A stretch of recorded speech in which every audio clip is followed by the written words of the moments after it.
Hey, my name's Ashlyn Oaks, I'm Ian Cox. and today we're going to be doing a titration between formic acid and sodium hydroxide. Okay, so first we're going to start by identifying the predominant species in each region of the graph, or of the titration. So on the graph we have region 1 is the starting point, region 2 is in between the starting point and the equivalence point, region 3 is the equivalence point, and region 4 is when it has reached, when it has passed the equivalence point and there is no more formic acid left. So we have region 1, region 2, region 3, and region 4.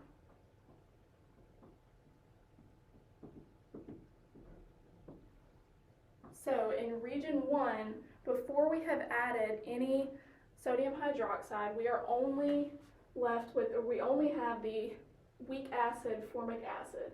So the predominant species in the beginning is just going to be the weak acid, which is HCOOH. In region 2, we are adding sodium hydroxide, the strong base, which is going to create, we're going to have formic acid and adding the hydroxide ion, which will create a conjugate base, which is going to be HCOO minus because we're donating a hydrogen, and we also have hydronium ions. So present will be the weak acid, since we still have some, and the conjugate base created by the sodium hydroxide.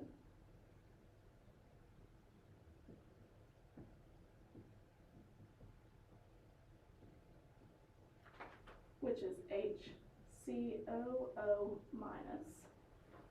In region 3, we've reached the equilibrium equivalence point, so we have no more, all of the formic acid has been consumed, so we are left with the conjugate base as the predominant species.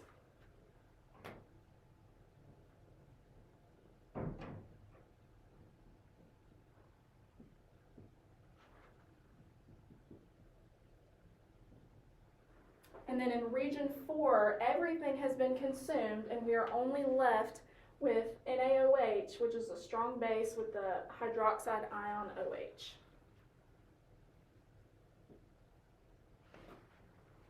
Okay, so we're going to be starting with region 1 of this graph. This graph is explaining the titration curve between, the x-axis is volume of 0.1 molarity sodium hydroxide added, and the y-axis is the pH going up as we add sodium hydroxide. So we first need to start in region 1 with the initial pH of the formic acid without adding any NaOH. So we have a solution of 75 milliliters of 0.2 molarity formic acid, and we need to find the original pH of this solution. So we would start by writing out the equation, which is going to be formic acid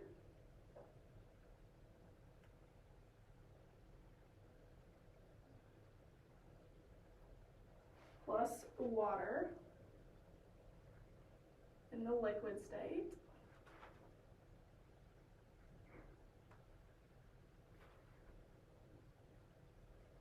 and then the conjugate base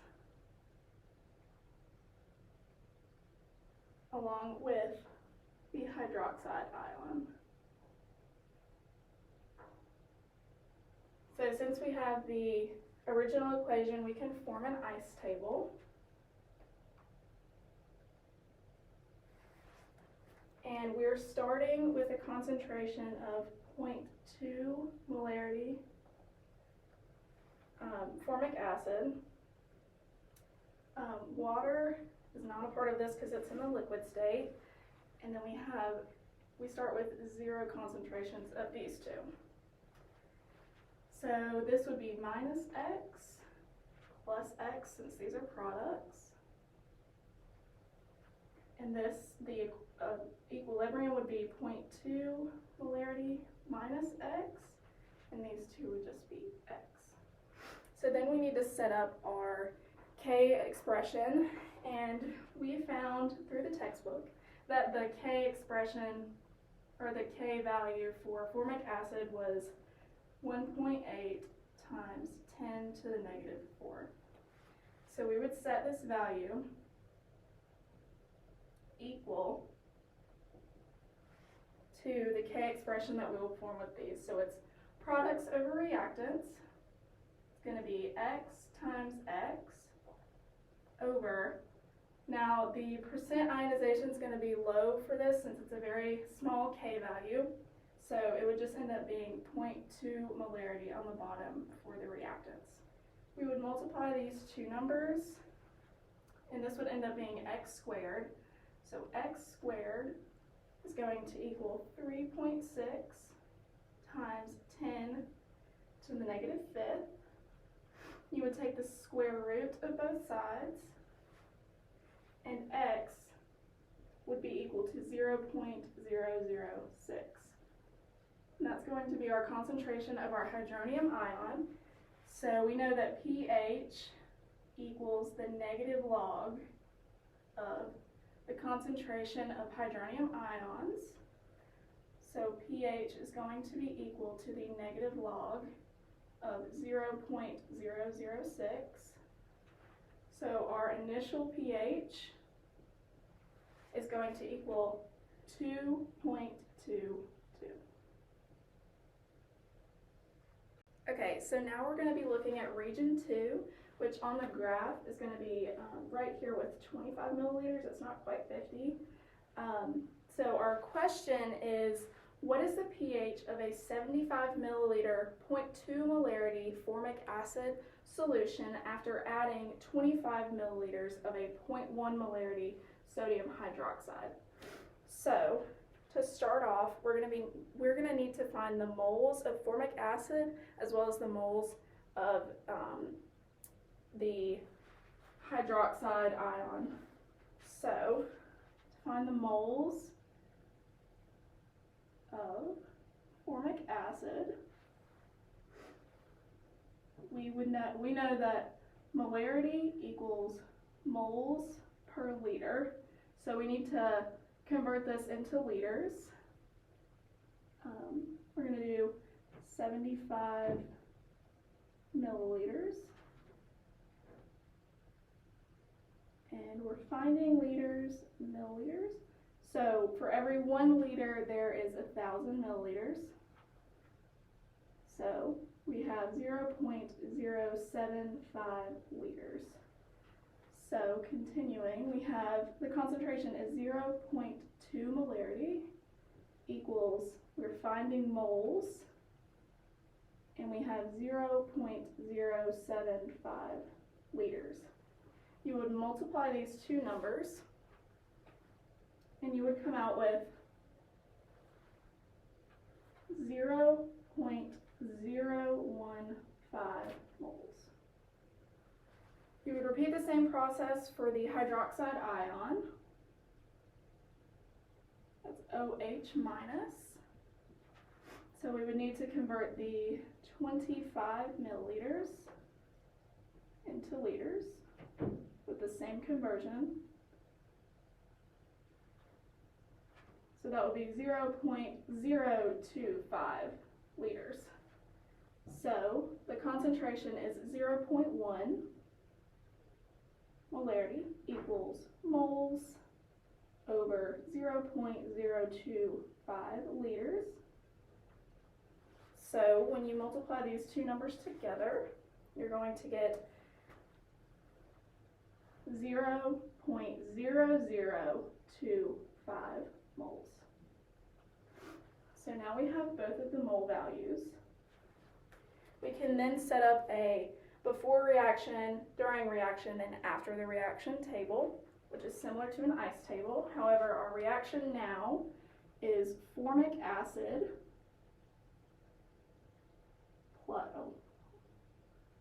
which is aqueous, plus the hydroxide ion, because in this situation, the sodium is just going to drop out, it doesn't matter. So we have double arrows, and then we have HCOO minus, because we took away a hydrogen, aqueous plus liquid water.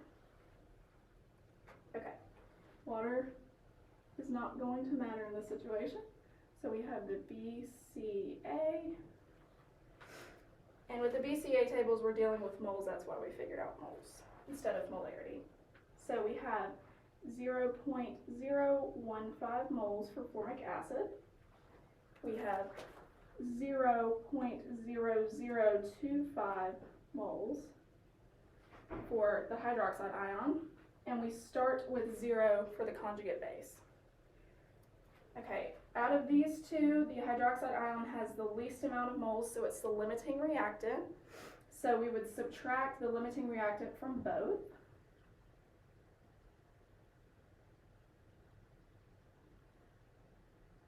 So I'm subtracting 0.0025 moles from each side. That would give you 0 of the hydroxide ion in the end, and then 0.0125 moles of the weak acid. You would add on the products side 0.0025, so you would have a positive 0.0025 moles for the conjugate base.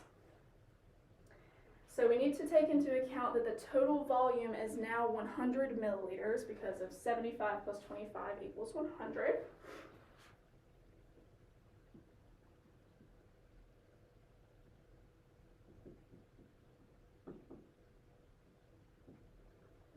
Milliliters. So to get the moles into the molarity values to use for the Henderson-Hasselbalch equation, we would divide, molarity is moles per liter. So this molarity would be 0.0125 moles. To do this conversion, we would do the same way, 100 milliliters. 1 liter is 1,000 milliliters, so this would equal 0.1 liters. Come back over here, divide this by 0.1 liter. Same with this. Molarity equals 0.0025 moles for every 0.1 liter. So the molarities would be 0.125 molarity for the weak acid and 0.025 molarity for the conjugate base. The Henderson-Hasselbalch equation would apply here.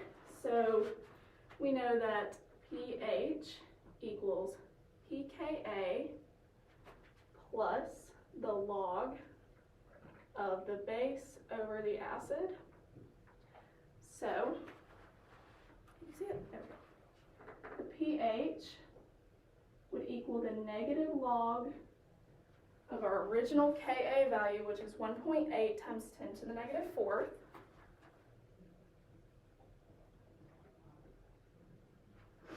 Plus the log base 10 of our base, which is 0.025 molarity here,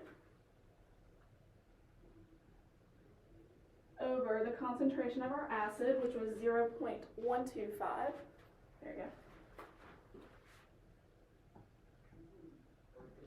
And when you plug this into the calculator, the pH in region 2 calculates to 3.05. which is seen here on the graph.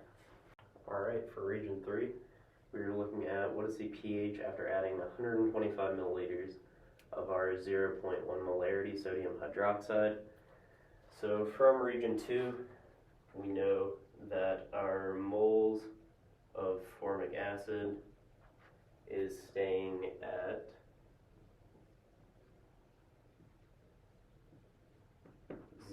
0.0125 moles.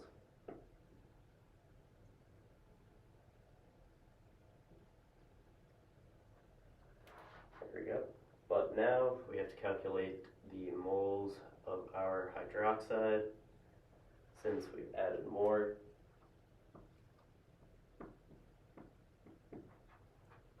So we have 0.1 molarity in 0.125 liters.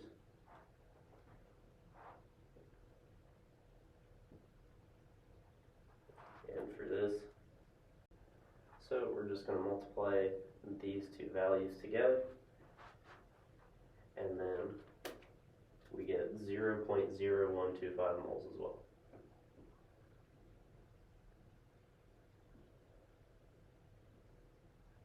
So we have an equal number of moles for both, so we can go ahead and write out the equation and do a BCA table.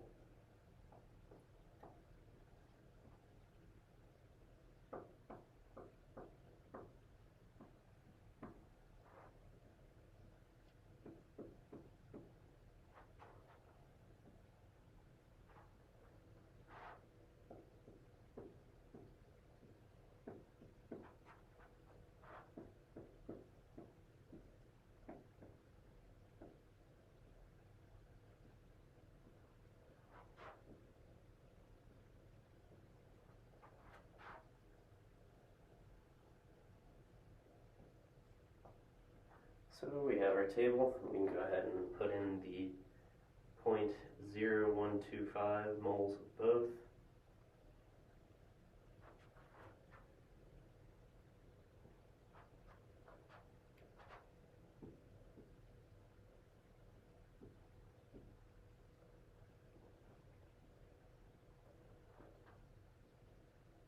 And again, we won't account for water at all.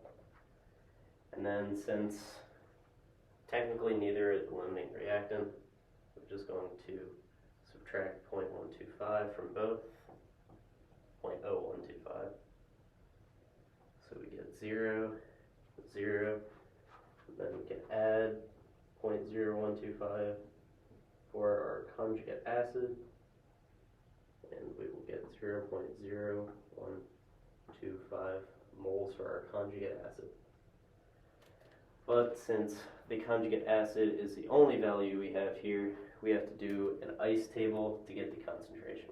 Alright, so from the BCA table we gathered that we have 0.0125 moles of our conjugate base. And then we can divide that by our total number of milliliters of solution, which is going to be 0.200 liters. And from this we get a concentration of 0.0625 molarity.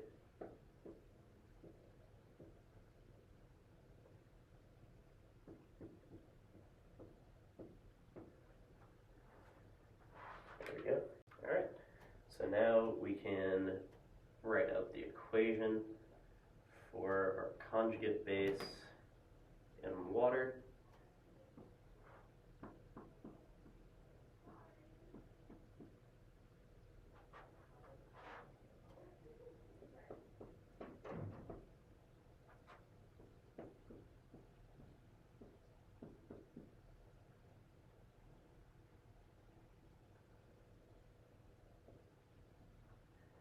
Of course, water doesn't matter here.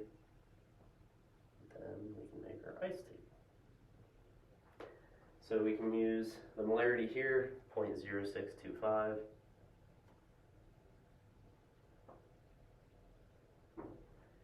Over here, we have 0 for both of these, minus X for our conjugate base, plus X for our hydroxide ion and our acid, to get 0.0625 molarity minus X and X over here. And because we have a Ka value, but we are doing an ice table with our conjugate base, we are going to have to use Kw to get the Kb value. So the Kw value is 1.0 times 10 to the negative 14th, and we can divide that by our Ka, which is 1.8 times 10 to the negative 4th, and here we get 5.6 times 10 to the negative 11th.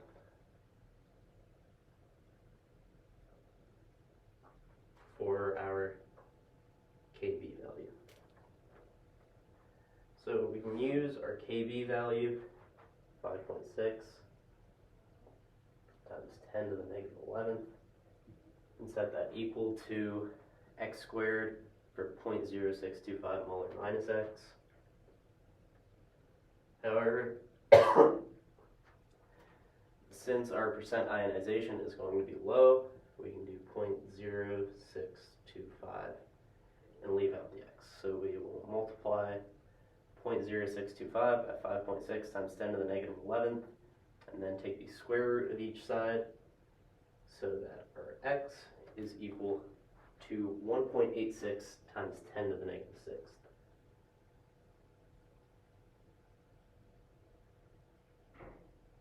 And this will be our hydroxide ion concentration. So we can take the negative log of 1.86 times 10 to the negative 6th, and from there we get a POH of 5.73.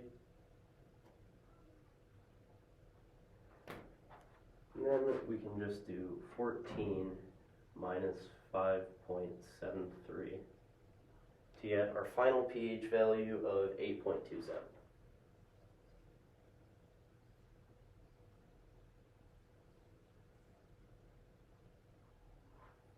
Alright, now for region 4, what is the pH after adding 250 milliliters of 0.1 molar sodium hydroxide?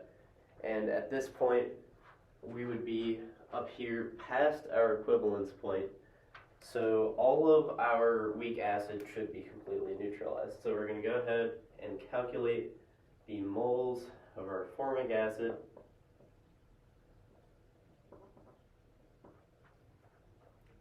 We have 0.2 molarity over 0.075 liters, moles, and if we multiply these two values together, we will get the 0.0125 moles of our formic acid. And then for our moles of our hydroxide ion, we got 0.1 molarity. This time we have 0.250 liters. After multiplying those two numbers together, we get a total of 0.025 moles. And from here, we can go ahead and set up our BCA table.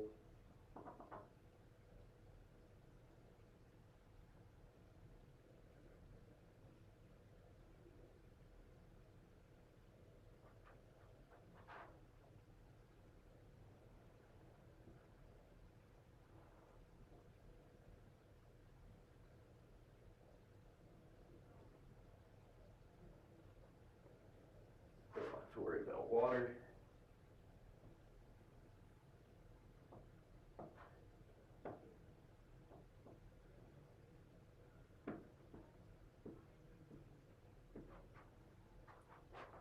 So this time for region 4, instead of our limiting reactant being our hydroxide, it's actually going to be our weak acid. So all of it is completely neutralized and leaves us with no weak acid.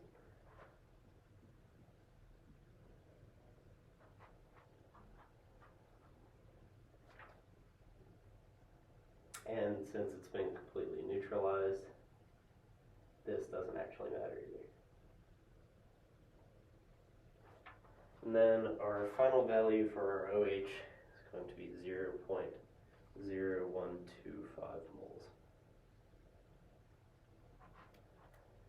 And so we can come over here and we can get our concentration of the hydroxide ion, because we have 0.0125 moles over our 0.250 liters, which gives us a value of 0.05 molarity. So then we can calculate the POH by taking the negative log of 0.05 to get 1.3, and then we can get our pH by doing 14 minus 1.3, which gives us a final pH for region 4 of 12.7.